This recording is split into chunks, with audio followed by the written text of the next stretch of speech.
Sekarang, mari dengarkan kata hatimu.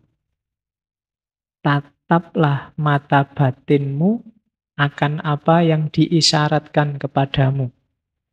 Barangkali dengan isyarat tersebut engkau menemukan petunjuk yang dapat membawamu ke jalan kebenaran. Namun dengan satu syarat, saat ini jangan memintaku untuk menjelaskan pengalaman tersebut secara lisan tentang apa yang aku jelaskan dengan tulisan. Karena kesempatanku untuk menjelaskannya secara lisan sangatlah terbatas. Dan aku tak mampu menjelaskan apa yang terlintas dalam benak dengan menggunakan kata-kata. Jadi ini Ibnu Tufel mau ngomong, setelah mengalami puncak pengalaman bersama Tuhan, aku ndak bisa ngomong lagi sudah. Wis cukup yang tak tulis ya itu aja. Kalau kamu mau, dengarkan kata hatimu. Cuma kata hati yang jernih, mata batin yang jernih. Kamu akan bisa menangkap banyak sekali isyarat. Kalau batinmu kotor, ya dibersihkan dulu.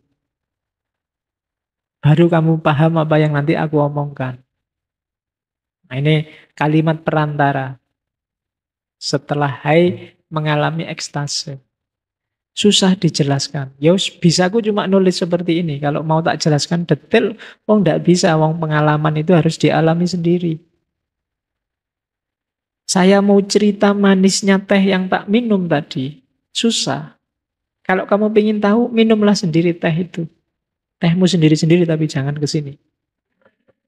Kamu baru ngerti seperti apa manisnya. Kalau hanya tak ceritain, ndak nyampe.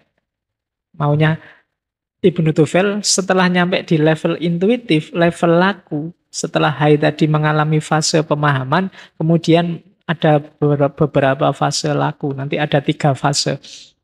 Di level itu harus dijalani, tidak bisa cuma dipahami.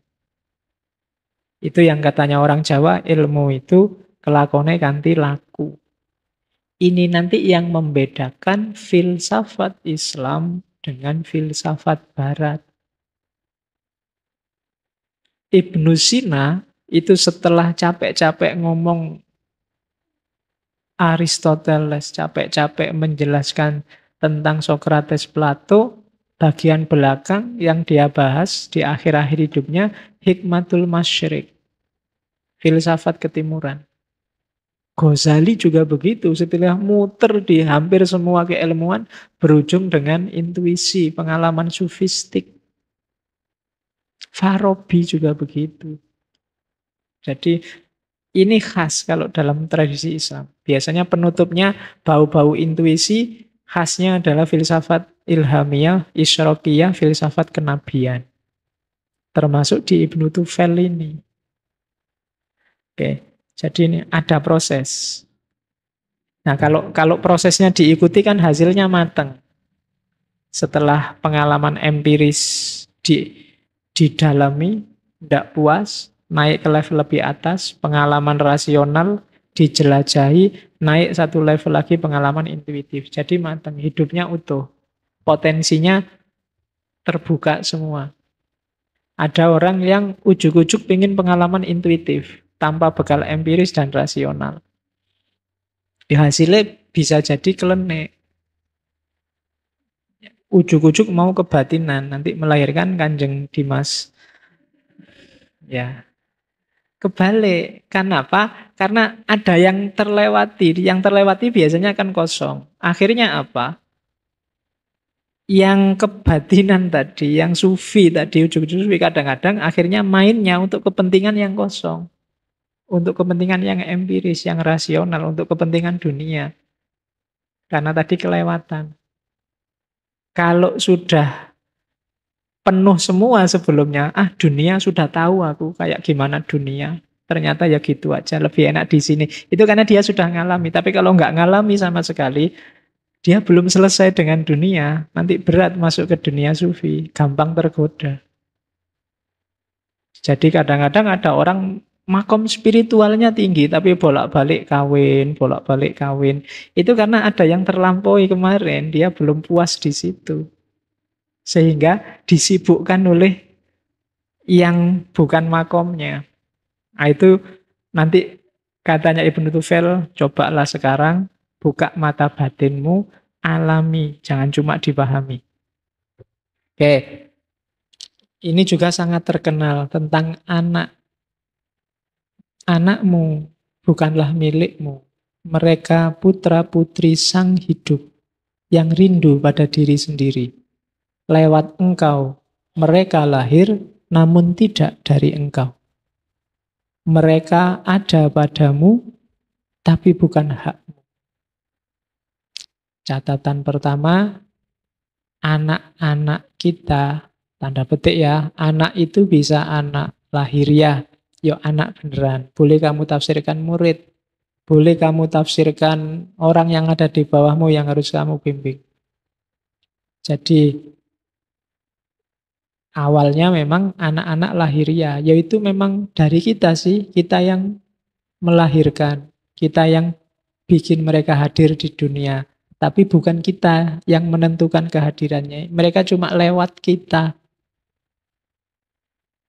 Maka bahasa Indonesia yang ada istilah bikin anak, itu menyesatkan. Tidak bisa orang bikin anak.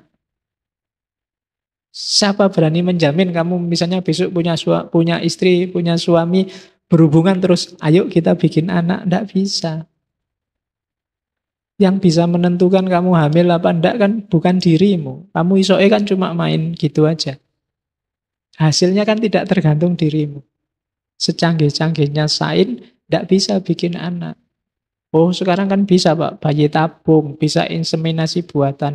Itu toh tidak 100%. Bayi tabung ya iso gagal, inseminasi buatan bisa gagal. Kita tidak bisa bikin anak. Bayi tabung itu kan cuma mengkat prosesnya, mempertemukan telur sama sperma di luar itu. Jadi olahraganya tidak ada tapi langsung jadi. Prosesnya kan sama. Itu kan juga tidak jaminan juga. Seandainya jadi, berarti kan bukan kita penentunya. Kita cuma kelewatan. Kita cuma dititipi. Biar anak ini hadir. Maka dia bukan milik kita, bukan hak kita. Itu rumus pertama. Jadi, terus kalau bukan hak kita, kenapa? Berikan mereka kasih sayangmu, tapi jangan paksakan bentuk pikiranmu. Sebab pada mereka ada alam pikiran tersendiri. Patut kau berikan rumah untuk raganya, tapi tidak untuk jiwanya. Sebab jiwa mereka adalah penghuni rumah masa depan yang tiada dapat kau kunjungi sekalipun dalam impian. Jadi, besok kalau kalian punya anak, ajarilah cara berpikir, ajarilah cara mengambil keputusan, beri wawasan sebanyak-banyaknya, tapi jangan ngatur mereka mau jadi apa. Biarkan mereka sendiri yang milih. Mereka punya hak untuk hidupnya sendiri, itu maunya Gibran. Sekarang kan banyak anak yang sejak kecil sudah pontang-panting les ini, les itu, les piano, les olahraga, les biola, bahkan disuruh ngafalin Quran. Bukan salah, cuma kalau ini lahir dari paksaan akan mencederai jiwanya. Biarkan mereka sendiri milih. Kita tawarkan wawasan-wawasan yang mungkin mereka butuh. Kita kasih mereka alat untuk hidup mereka di masa depan, tapi jangan paksakan bentuk kehidupan di mimpi kita pada mereka. Jadi tidak ada cita-cita warisan. Kan ada bapakmu dulu mau jadi dosen tidak bisa-bisa. Kamu ya yang jadi dosen. Itu namanya cita-cita warisan. Enggak, ya lo kalau kamunya sendiri pas mau jadi dosen ya enggak apa-apa, tapi kalau enggak kan masalah nanti, enggak akan maksimal. Kalau karirmu tidak sesuai pilihanmu, sama kayak kuliahmu sebenarnya kamu enggak mood, bukan jurusanmu, bukan yang kamu inginkan, jangan berharap kamu excellent di situ. Pilih sendiri hidupmu. Nah, Ini nggak nyuruh pindah fakultas ya. Itu cuma ya kamu sendiri yang ngukur hidupmu. Ya bisa, mungkin kamu bisa jadi orang kaya, tapi kalau bukan jiwamu, kamu tidak akan sukses, tidak akan jadi sesuatu. Jadi jiwa mereka adalah penghuni rumah masa depan. Kalau rumah masa depan kita kan sudah jelas. Oke, terus. Kau boleh menyerupai mereka, namun jangan membuat mereka menyerupaimu. Ini agak dalam tafsirnya. Kenapa kita boleh menyerupai mereka? Karena mereka yang hidup di masa kini dan masa depan. Kita ini orang masa lalu. Kadang-kadang kalau nggak ingin out of date, kita harus ikut logika hari ini. Logika anak-anak muda hari ini. Maka boleh kamu menyerupai mereka untuk paham dunia hari ini. Tapi jangan maksa mereka untuk menyerupaimu. Karena kamu hidup di masa lalu. Di masa lalu belum ada laptop, belum ada HP, belum ada Samsung, iPhone. Tidak usah dipaksa anaknya. Tidak usah pakai laptop Samsung, tidak usah pakai HP, tidak usah lihat TV, itu bid'ah semua. Dulu tidak ada zaman Nabi. Enggak. Jadi logika zaman, ya selain yang dogmatis, logika zaman dia punya alurnya sendiri. Kalau nggak ingin ketinggalan, ikuti logika hari ini. Maka kamu boleh menyerupai mereka.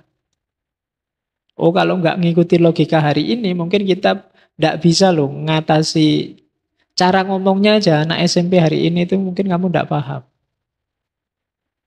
Artis idolanya siapa? Kemudian yang dilihat di internet itu apa saja. Gaya ngomongnya. Wah, kamu mau coba SMS ya anak SMP itu. Singkatan-singkatannya. Oh, pening kamu mesti. Ngalang-ngalai sing mahasiswa.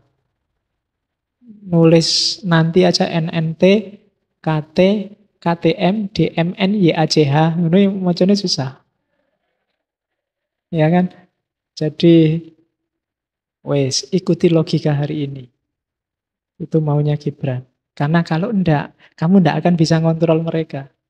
Mereka akan lepas. Maka kau boleh menyerupai mereka, namun jangan membuat mereka menyerupaimu. Sebab kehidupan tidak pernah berjalan mundur, pun tidak tenggelam di masa lampau. Kaulah busur dan anak-anakmu panah, anak panah yang meluncur. Jadi kita ini busur. Kita tarik anak panah itu, kita arahkan kemana, tapi begitu lepas, nggak bisa lagi kita ngatur dia akan nyampe mana.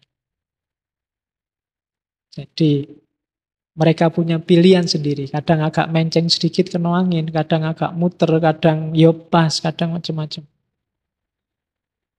Jadi biarlah kita arahkan, tapi dia mau lepas kemana, silahkan itu hak dia untuk milih. Terus kerja itu maksudnya. Ya. Selama ini kau dengar orang berkata bahwa hidup adalah kegelapan. Dan dalam keletihanmu kau tirukan kata-kata mereka yang lelah. Namun aku berkata bahwa hidup memang kegelapan, kecuali jika ada dorongan. Dan semua dorongan buta belaka, kecuali jika ada pengetahuan. Dan segala pengetahuan adalah hampa, kecuali jika ada pekerjaan. Dan segenap pekerjaan adalah sia-sia, kecuali jika ada kecintaan. Jadi ini maunya Gibran, dia nyindir kita. Banyak sekali di sekeliling kita ini orang lelah. Pekerjaannya tiap hari mengeluh dan tidak ngapa-ngapain. Sambat terus. Tidak pernah berusaha, tidak pernah bekerja.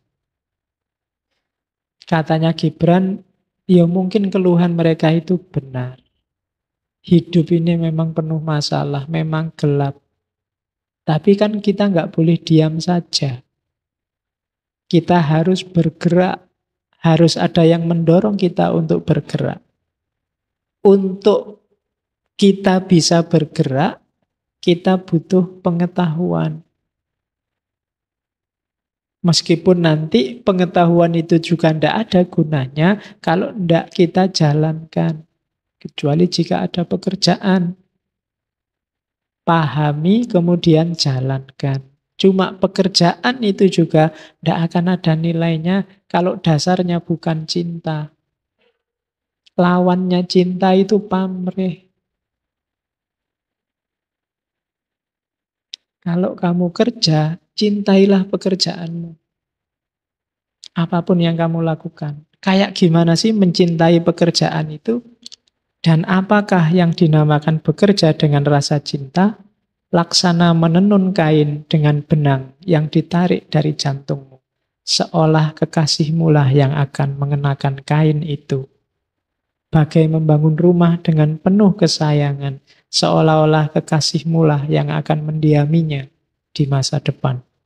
Seperti menyebar benih dengan kemesraan dan memungut panen dengan kegirangan. Seolah-olah kekasihmu lah yang akan makan buahnya kemudian. Itu namanya bekerja dengan penuh cinta. Jadi melakukan apapun, bayangkan ini bermanfaat bagi orang yang kamu cintai. Kalau aku cinta padamu dan kamu cinta padaku,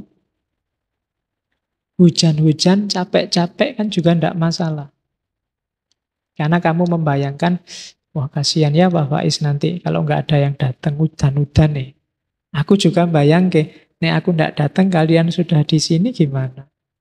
Itu namanya cinta. Nggak mikir dirinya sendiri. Padahal kan sing enak hutan-hutan itu kita di kamar ono selimut melungker. Apalagi capek-capek. Tapi kan nggak usah mikir aku, kasihan yang lain. Itu namanya cinta. Bekerja apapun modusnya semacam ini. Ada nilainya. Tapi kalau kamu ke sini, tak neng masjid, duit entek, lumayan oleh kopi gratis. Itu pamrih. Bukan cinta. Jadi siapapun kalau kamu menyebar benih, bayangkan yang akan panen adalah kekasihmu. Kalau kamu jahit baju, bayangkan yang pakai adalah kekasihmu. Kalau kamu ngajar, bayangkan yang kamu ajar adalah kekasihmu. Itu gambaran paling gampang. Untuk bekerja dengan cinta. Setelah cinta, kalau sukses, ada perkawinan. Berkasih-kasihanlah, namun jangan membelenggu cinta.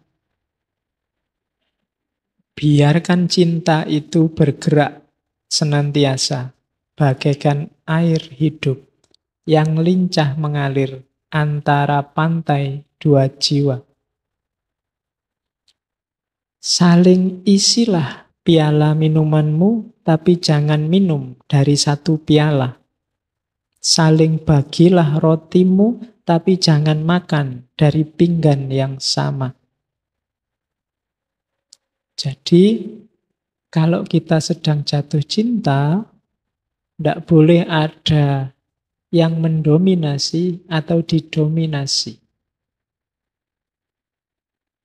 Apalagi kalau sudah kawin, perkawinan. Perkawinan itu bisa laki-laki dan perempuan, bisa guru sama muridnya, bisa dosen sama mahasiswanya, bisa takmir sama jamaahnya. Maksudnya bukan kawin-kawin itu. Kalau orang Buddha sering bilang, kita ketemu ini jodoh loh. Maksudnya bukan jodoh kok terus dikawini semua, enggak.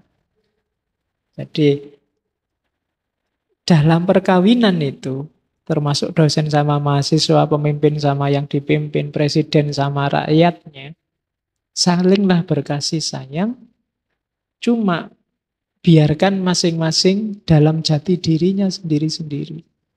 Jangan mendominasi, jangan mensubordinasi, jangan menjajah, jangan mengubah-ubah, memaksa-maksa. Biarkan sesuai dengan identitas. Berikan kasih sayang tanpa harus mengubah. Baik mengubah dia atau mengubah dirimu. Kalau masih ada mengubah aku atau mengubah dia, berarti masih ada negosiasi. Aku mau jadi pacarmu asal kamu berhenti ngerokok. Itu negosiasi, belum cinta beneran. Aku mau jadi pacarmu asal kamu pindah kos-kosan ke sini. Nah, itu juga negosiasi, mesti boleh enak itu. Nggak, biarkan masing-masing sesuai jati dirinya. Aku mau jadi istrimu kalau kamu pindah agama. Kalau pindah agamanya karena terpaksa, nilainya ndak ada. Berarti tidak dari kesadaran. Yo, secara formal monggo, tapi secara etis nilainya ndak ada. Karena orang yang dipaksa itu ndak bisa dikasih nilai. Maling kok dipaksa, itu yo polisi ini sing dihukum yang maksa maling. Merkosa kok dipaksa juga nggak bisa kena hukum. Misalnya kamu habis merkosa terus ada polisi, oh saya dipaksa ya Pak. Kalau nggak memperkosa saya dibunuh. Gimana? Kan itu nggak ada nilainya ya, meskipun perkosaannya sukses. Ya udah, kalau iya kan segala yang dipaksa itu ndak ada nilainya, termasuk agama. Kamu ndak harus senang-senang, wah gara-gara saya dia masuk Islam. Tapi kalau masuk Islamnya negosiasi, biar hanya untuk bisa kawin, ini ndak ada nilainya. Oke, bahkan bukan cinta. Wah, demi cintanya padaku dia mau ganti agama. Ndak, itu negosiasi. Belum cinta. Jadi saling beri minuman tapi jangan minum dari cawan yang sama. Terus bernyanyi dan menarilah bersama dalam segala suka dan cita. Hanya biarkanlah masing-masing menghayati ketunggalannya. Tali rebana masing-masing punya hidup sendiri, walau lagu yang sama sedang menggetarkannya. Biarkan dia sesuai jalurnya, biarkan yang piano bunyinya kayak piano, biarkan yang gitar bunyinya kayak gitar. Tidak usah diseragamkan. Dari situ muncul keindahan. Kita Muslim sesama saudara, cuma yang NU saja, yang Muhammadiyah enggak. Tidak indah itu. Indah itu yang berbeda biarkan beda. Tapi bisa kompak. Lagu yang indah itu alat musiknya macam-macam menghasilkan lagu yang enak. Kalau alat musiknya cuma satu, gong saja misalnya, semuanya harus gong, tidak enak. Paling suaranya dong, dong, dong gitu, tidak enak. Gitar saja juga tidak enak. Lebih enak ada gitarnya, ada biolonya, ada pianonya, ada gongnya, ada main bareng, kompak, cocok iramanya, indah. Kalau cuma satu nada, tidak indah. Itu rahasia dari ikhtilafu ummati rahmah. Macam-macam itu indah, membawa rahmat, menghasilkan kasih sayang. Kasih sayang itu kan aku di sini, kamu di situ, terus kita saling membagi kasih sayang. Kalau cuma satu, ya ndak ada di situ, ndak ada di sini. Oke, terus berikan hatimu, namun jangan saling menguasakannya, sebab hanya tangan kehidupan yang akan mampu mencakupnya. Ini yang saya bilang, kita harus mencintai tapi tidak saling mengubah, tidak saling mendominasi. Tegaklah berjajar, namun jangan terlampau dekat. Bukankah tiang-tiang candi tidak dibangun terlalu rapat, dan pohon jati serta pohon cemara tidak tumbuh dalam bayangan masing-masing. Jadi, perbedaan adalah kekuatan. Perbedaan adalah keindahan. Kalau tiang-tiangnya masjid ini cuma satu ngumpul di tengah, masjid ini ambruk sejak lama. Kenapa masjid ini kuat? Tidak ambruk, karena tiangnya berjarak, beda-beda, tidak satu. Jadi jangan disesali kita ada aliran macam-macam, itu kekuatan. Kalau pengelolaannya benar. Kalau tiang ini marah yang sebelah selatan sama tiang yang di utara, ngumpul di selatan semua, Islam itu yang selatan, masjid ini ambruk. Dia jadi kuat ketika Tiang-tiang itu sesuai jati dirinya masing-masing. Kalau orang Islam itu filosof semua, bubar juga Islam. Orang Islam fikih, fukoha semua juga tawuran, isinya rebutan dalil. Orang Islam sufi semua juga rusak, nggak ada yang mau kerja jadi presiden, jadi panglima perang. Jadi macam-macam itu kekuatan. Kamu nggak usah meratapi macam-macam itu. Yang harus kita atur adalah manajemen kebersamaan kita seperti apa. Oke, rahasianya di situ. Terus, suka dan duka. Apabila engkau sedang gembira, mengacalah dalam-dalam ke lubuk hati. Di sanalah nanti engkau dapati bahwa hanya yang pernah membuat derita berkemampuan memberimu bahagia. Kalau kita sekarang gembira, mungkin sukses, mungkin berhasil, mungkin memperoleh sesuatu, ingat-ingatlah bahwa sebelum kamu peroleh itu, kamu mengalami derita. Mungkin sekarang kamu gembira, lulus cum laude, tapi sebelumnya kan kamu mengalami derita luar biasa untuk belajar, untuk ke perpustakaan, untuk ingat-ingat. Mungkin kamu sekarang gembira luar biasa, pacarmu cakep sekali. Kamu dulu kan mengalami derita ketika kamu naksir, ngelirik, nembak, mati-matian lah pokoknya. Ada susahnya. Tidak ada gembira yang tanpa susah. Tidak ada bahagia yang tidak diawali dengan susah. Makanya orang Jawa punya rumus tirakat. Agama punya rumus puasa. Kenapa?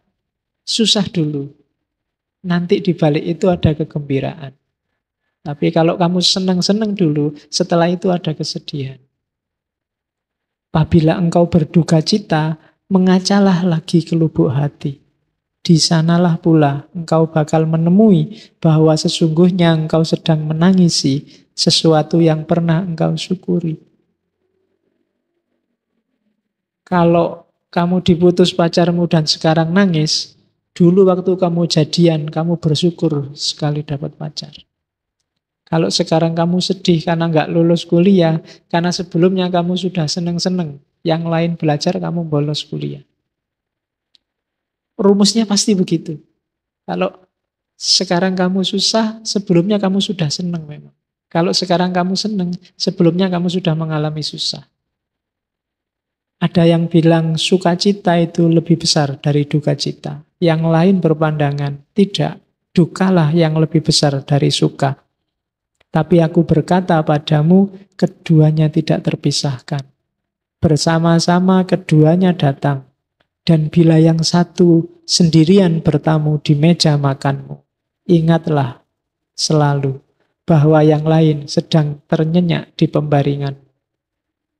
Jadi suka dan duka itu silih berganti dan dua sisi dari mata uang yang sama. Kedua-duanya tidak terpisahkan. Maka jangan galau, jangan berlebihan, jangan mudah terpengaruh oleh rasa suka dan rasa duka, biasa saja. Kalau sedang seneng nggak usah terlalu wow, kalau sedang sedih juga nggak usah terlalu galau. Ingat-ingatlah kalau kamu sedang seneng, ada sedih juga. Ingat-ingatlah kalau kamu sedang sedih, ada seneng juga. Itu sudah rumusnya hidup. Kalau yang satu sedang bertamu di meja makanmu, yang lain sedang tertidur. Pada saatnya dia akan bangun dan datang. Oke. Kadang-kadang yang semula sumber kesenangan, pada akhirnya jadi sumber masalah. Sumber kesedihan. Contohnya banyak. Terus waktunya kapal. Oke. Terus penderitaan. Ya, derita. Ini masih panjang. Jam 12 nanti selesainya. Oke. Sebagaimana biji buah mesti pecah, agar intinya terbuka merekah, bagi curahan cahaya. Demikian bagimu kemestian niscaya, mengenal derita serta merasakan kepedihannya. Ini bagi yang galau, yang sedang sumpek, diingat-ingat nasihatnya Al-Mustafa ya. Kalau saja hatimu masih peka digetari ketakjuban, menyaksikan kegaiban yang terjadi sehari-hari dalam kehidupan, maka derita pedih itu tidak kurang menakjubkan dari kegirangan. Dan engkau pun akan rela menerima pergantian musim di hatimu, sebagaimana engkau senantiasa rela menerima pergeseran musim yang silih berganti merayapi ladangmu. Semusim datang dan semusim pergi. Galau itu nikmat kalau mau disadari. Penderitaan itu menakjubkan, sebagaimana menakjubkannya kesenangan.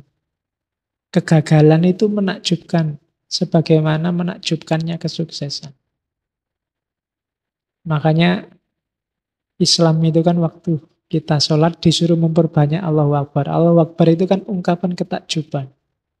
Kamu sedang senang atau sedang susah, Allahu Akbar. Jadi takjub dan biasa saja. Dalam arti apa? Ada ketakjuban, ada kesenangan kita takjub, ada kesedihan kita takjub, dan itulah hidup. Seperti musim. Ada musim hujan, ada musim kemarau. Kadang senang, kadang susah. Seperti suka dan duka tadi. Banyak di antara yang kau derita adalah pilihanmu sendiri. Dialah ramuan pahit pemberian hidup pada pribadi demi penyembuhan bagian yang parah di dalam hati. Maka percayailah tabib itu dan reguk habis ramuan pahit kehidupan dengan cekatan, tanpa bicara. Maksudnya tanpa bicara, tanpa mengeluh. Penderitaan itu obat. Yang bikin kita semakin matang dalam kehidupan itu penderitaan. Kalau kamu senang terus, kamu tidak akan dewasa.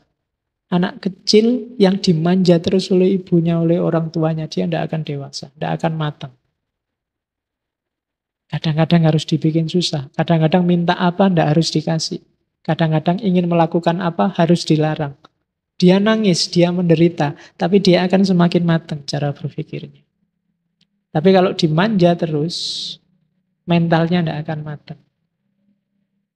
Jadi penderitaan itulah yang bikin kita semakin, kalau di agama semakin naik kelas. Ujian itu semakin bikin kita tangguh secara mental. Kalau kita tidak terlatih dengan ujian, agak susah menghadapi kehidupan.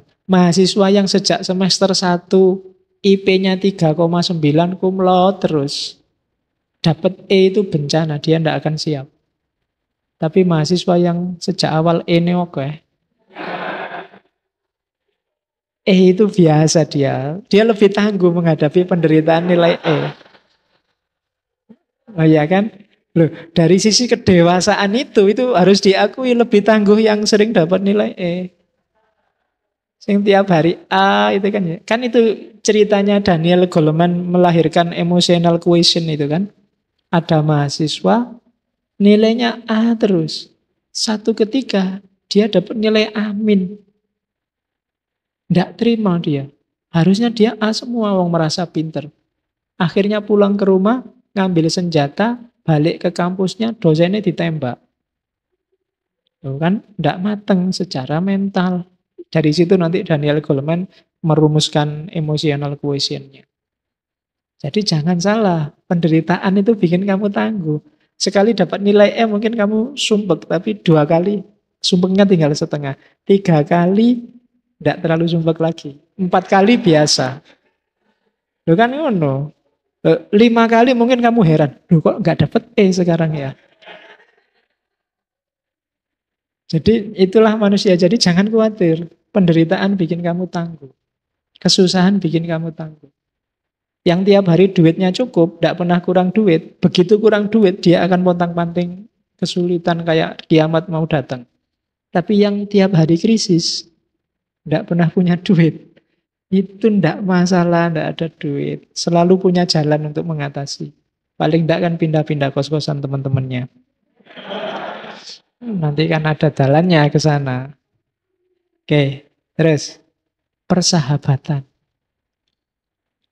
Di saat berpisah dengan teman, kau tiadakan berduka cita. Sebab apa yang paling kau kasihi darinya, amatlah mungkin lebih cemerlang dari kejauhan. Sebagaimana sebuah gunung nampak lebih agung dari tanah ngarai daratan. Jadi, tidak usah galau kalau kita bersahabat dan kemudian terpisah. Apalagi sudah saling jatuh cinta, kemudian LDR. Kadang-kadang kejauhan itu semakin memperindah. Kayak gunung-gunung itu kan dilihat dari indah lebih jauh, lebih indah. Walik ya. Dilihat dari jauh lebih indah daripada kamu datang ke sana. Kalau dari jauh gunung itu kan kelihatannya mulus. Tidak ngeronjal-ngeronjal, tapi dari dekat ternyata banyak jurangnya, banyak tumbuhan-tumbuhannya. Kadang-kadang yang jauh itu kelihatan, kalian WA-an itu sama teman yang jauh kan akrab terus rasanya, tapi sama teman yang dekat itu sering konflik. Yo karena tiap hari ketemu. Ngomong keliru yo sama yang deket-deket ini. Tapi sama yang jauh, kita biasanya lebih akrab. Rumusnya Gibran ya kadang-kadang memang sebuah gunung nampak lebih agung dari tanah ngarai daratan. Oke, jangan ada tujuan lain dari persahabatan kecuali saling memperkaya jiwa. Tidak usah ada pamrih macam-macam. Kita saling menaikkan level kemanusiaan kita bareng-bareng. Sebab kasih yang masih mengandung pamrih di luar misterinya sendiri bukanlah kasih. Namun jaring yang ditebarkan hanya akan menangkap yang tiada diharapkan. Jadi tidak usah aku berteman ben iso nyilih motore. Aku berteman biar akhir bulan iso utang ketoke duitnya banyak. Aku berteman Nah, kalau kayak gini bukan persahabatan, tidak memperkaya jiwa. Persembahkanlah yang terindah demi persahabatan.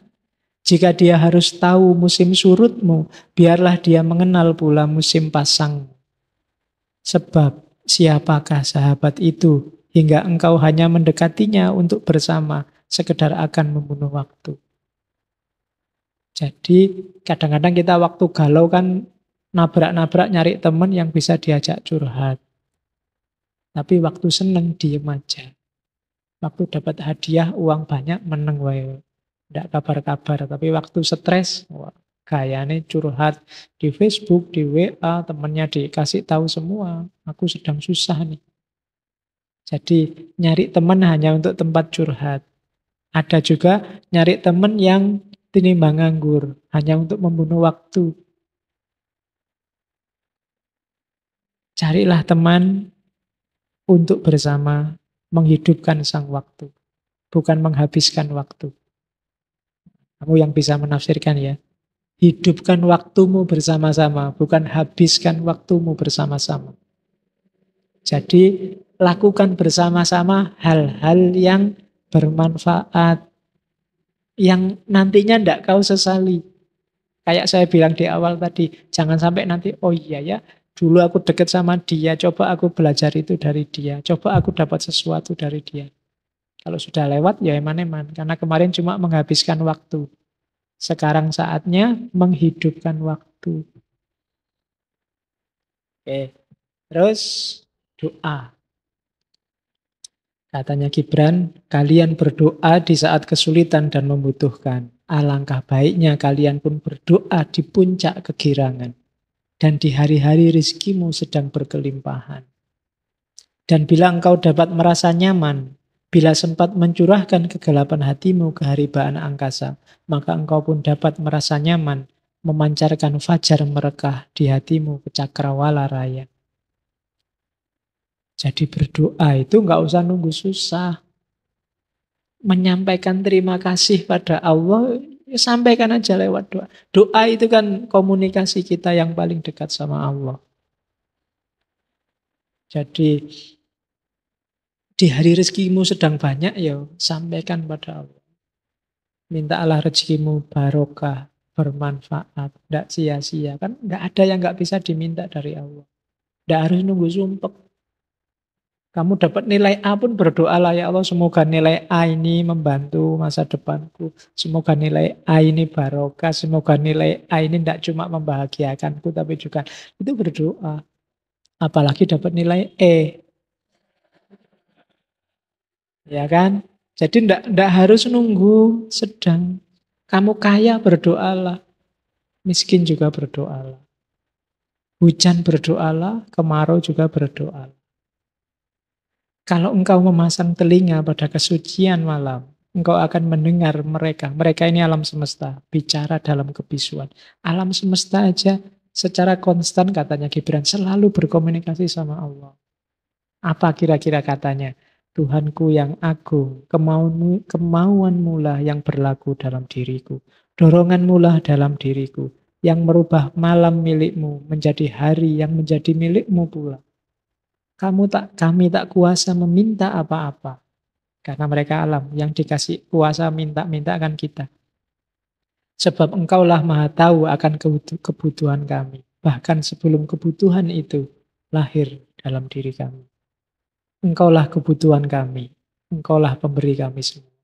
Alam aja, meskipun dia tidak butuh apa-apa, dia tidak sedih, tidak senang, berdoa. Apalagi kita. Semuanya Gibran. Kesenangan. Betapa seringnya dengan menyingkiri segala kesenangan, engkau hanya menimbun keinginan tersembunyi di relung kesadaran. Siapa tahu bahwa apa yang nampaknya lenyap sekarang dari permukaan hanya menanti saat kebangkitan di kemudian hari. Bahkan jasmani memahami kodratnya dan kebutuhan hak alamiahnya, serta tiada sudi mengalami tipuan dari akal manusia. Jasmani adalah kecapi jiwa, tergantung kepada manusia untuk menggetarkannya dengan petikan lagu merdu ataupun suara yang tiada menentu. Ya, apa sih kesenangan itu? Kesenangan itu, kalau bagi Gibran lagu kebebasan maksudnya fitrah kita, natural kita. Allah menurunkan kita ke muka bumi itu bukan untuk sumpek-sumpek. Kita dikasih banyak sekali fasilitas itu untuk kita senang. Kita dikasih nafsu juga asal nggak berlebihan itu biar kita bahagia. Biar nggak, kenapa nggak boleh berlebihan? Biar kita nggak susah akhirnya, bukan demi Allah.